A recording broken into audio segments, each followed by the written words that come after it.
Welcome to day 2 of the lockdown. No, it's day 1. Actually, it isn't. According to official rulings, and wow, didn't we all hear them if you had a halfway smart device at 6:30 p.m. last night? Beep! You were told in no uncertain terms that at 11:59 yesterday, the lockdown would begin. So we just squeaked in, and this is day 2. Time flies.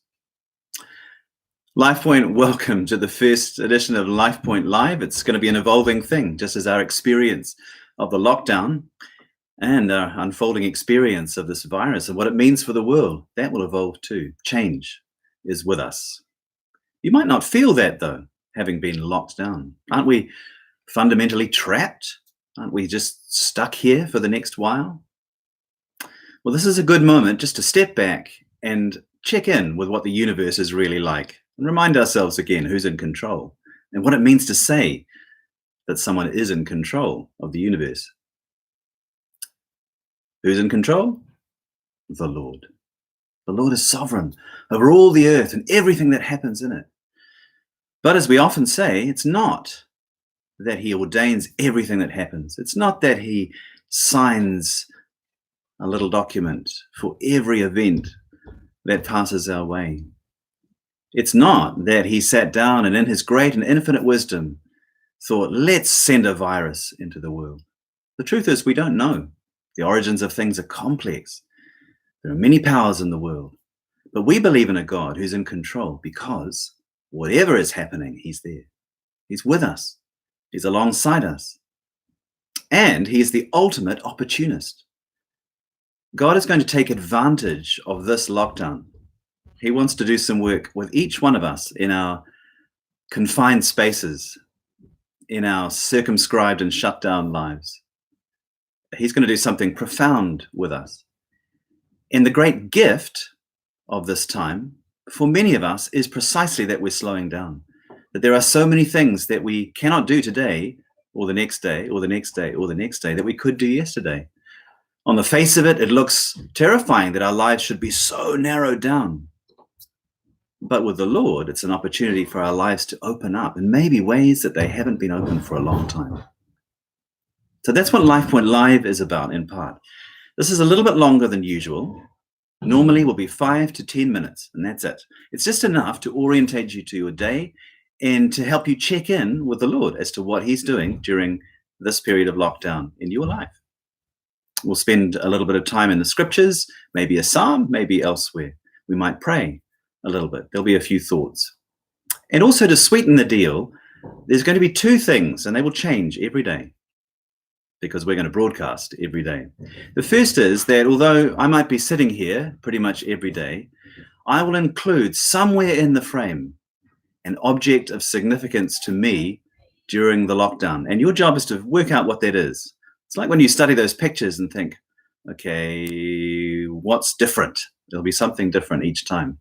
And the other is this, that somewhere in the 5 to 10 minute segment, there will be a really, really obscure word. I'll just use it in a sentence somewhere. And your job is to pick it up and then run with it. Because it'll be a good word, I promise you that. A word worth learning. And let's learn some words. Hey, if nothing else, let's learn, well, what's 4 weeks? 28 days worth, 28 new words during our lockdown to enrich our language. Today, we're going to tune into Psalm 131. It's short and it's beautiful and it's perfect for us. Because my sense in the Lord is this. He wants to teach us a lesson over and over again that most of us struggle to learn, especially when life is full and busy. And it is this. We can trust him. We can put our confidence in the Lord. The Apostle Paul had to learn this, even though he was among the mightiest of all, strong in faith, and he had proved the Lord over and over and over during his career. But right near the end of that career, as he reminds us in 2 Corinthians 1, he comes across something that really throws him. He finds that he is near death, and actually he thinks he's going to die. And he says, well, the reason this happened is so that I wouldn't put any confidence in me anymore. I would trust in the Lord again. I would trust in God who raises the dead after all. I put my hope in him. So even Paul had to learn this lesson over and over again. How much more do we?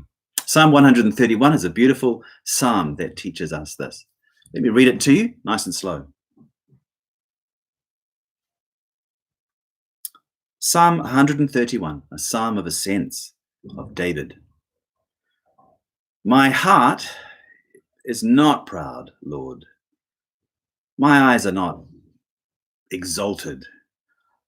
I do not concern myself with great matters or things too wonderful for me. But I have calmed and quieted myself. I am like a child that has been weaned with its mother.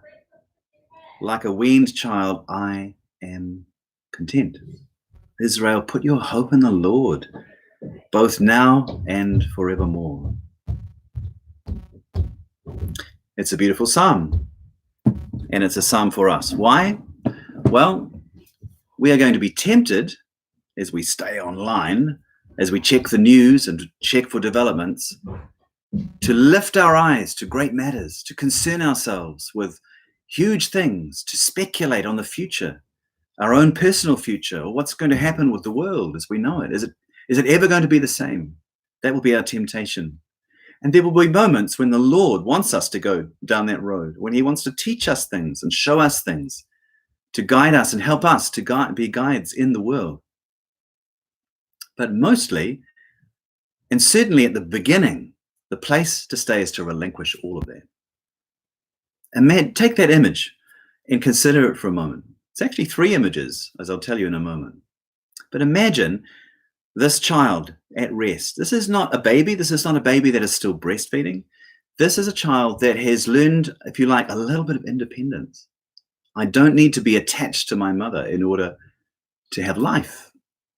Suddenly, there's an element of choice. This is a child that has some independence, has some skills, could go out on his own, but chooses instead to come back again and again and to rest in the arms and the security of his mother.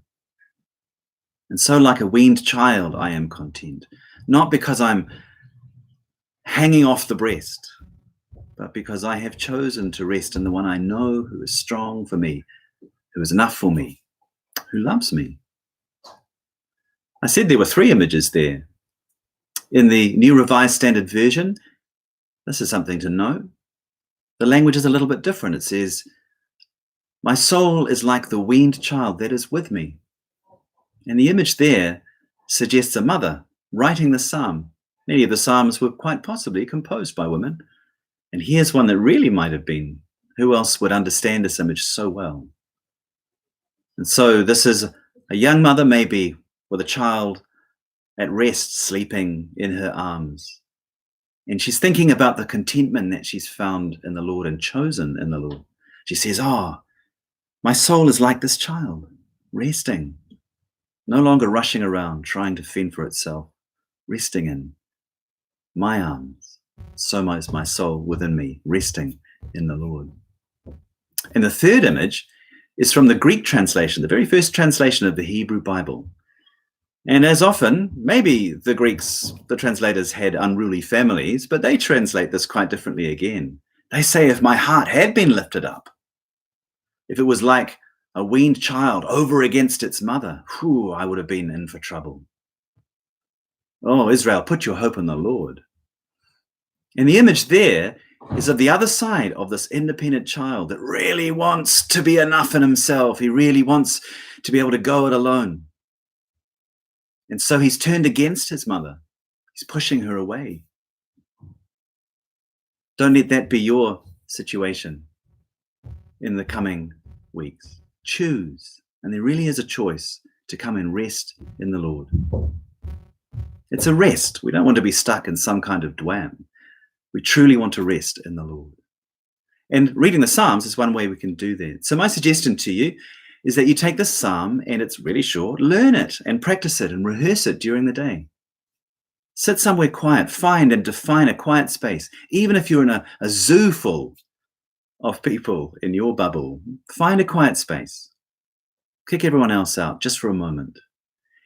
Rehearse this psalm, pray it, and ask the Lord to renew your confidence and your trust and your hope in Him. God bless you. See you tomorrow.